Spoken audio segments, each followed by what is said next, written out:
जय हिंद दोस्तों। वैसे आप भी जानते हैं कि रूस को लेकर नाटो के 3 सदस्य देश बड़े परेशान हैं। जी हाँ, मैं ब्रिटेन, फ्रांस और अमेरिका की ही बात कर रहा हूँ, जो रूस को चाहकर भी नहीं रोक पा रहे। ब्रिटेन अमेरिका जहाँ बातों से तीर चला रहे थे, तो वहीं रूस ने मानव इतिहास की सबसे भयंकर मिसाइल दागकर युद्ध की परिभाषा ही बदल दी। और जैसे कि कल मैंने आपसे कहा था कि पुतिन ने परमाणु जंग की तैयारियां तक शुरू कर दी है और नाटो का एक भी देश रूस को रोक नहीं पा रहा, खासकर अमेरिका। वैसे अमेरिका बहुत कोशिश कर रहा है कि रूस को जैसे तैसे रोका जाए, इसलिए तो उसने कई सैंक्शंस भी लगा दिए, लेकिन इसका कोई खास असर रूस पे हो नहीं रहा, क्योंकि रशिया को भारत और चीन का जो सपोर्ट है। अब अमेरिका भारत को ये भी नहीं कह सकता कि अगर भारत ने रूस का साथ दिया तो भारत का भी बहिष्कार किया जाएगा। अमेरिका ऐसा इसलिए भी नहीं कह सकता क्योंकि भारत ने इन दिनों कदम ही ऐसे उठाए कि हम अमेरिकी प्रतिबंधों का उल्लंघन भी नहीं कर रहे, और रशिया ने भारत से जो कुछ भी मदद मांगी, भारत ने उसकी आपूर्ति भी की।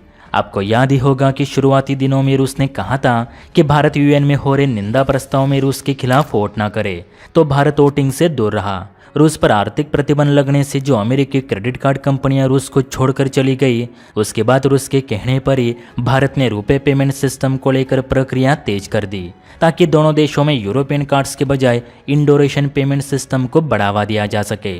और जब अमेरिकी प्रतिबंधों के डर से रूस का क्रूड ऑयल कोई नहीं खरीद रहा था, वो भी बम्पर छूट देने के बावजूद, तब रशिया के सिर्फ एक कहने पे भारत ने 30 लाख लीटर तेल रूस से खरीद कर भी दिखाया। और इन्हीं मुद्दों को इमरान खान अपने रैली में बड़े जोर शोर से पेश कर रहे।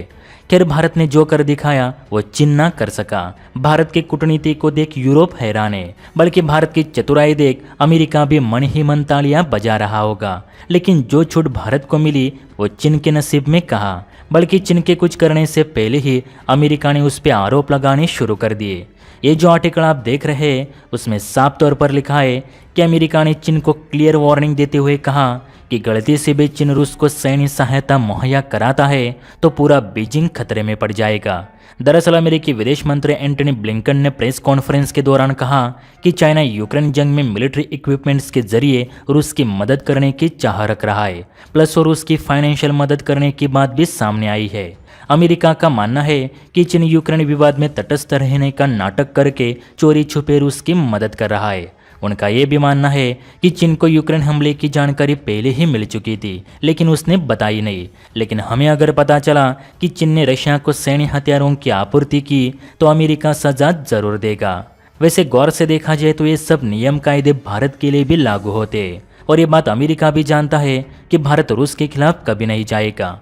फिर भी भारत की सटीक विदेश नीति, अमेरिका के साथ हमारे अच्छे संबंध और क्वाड का एक प्रमुख सदस्य होने के नाते जो धमकी भारत को मिलनी थी वो चीन को दी गई। इसी को ही कहते हैं सांप भी मरा और लाठी भी नहीं टूटी। तो इस पर आप क्या कहना चाहेंगे, नीचे कमेंट करके जरूर बताइए। जय हिंद। अच्छा सुनो, चैनल को सब्सक्राइब करो, उसके बाद घंटी बजा देना ताकि अगली वीडियो आपसे मिस ना हो पाए। Thank you.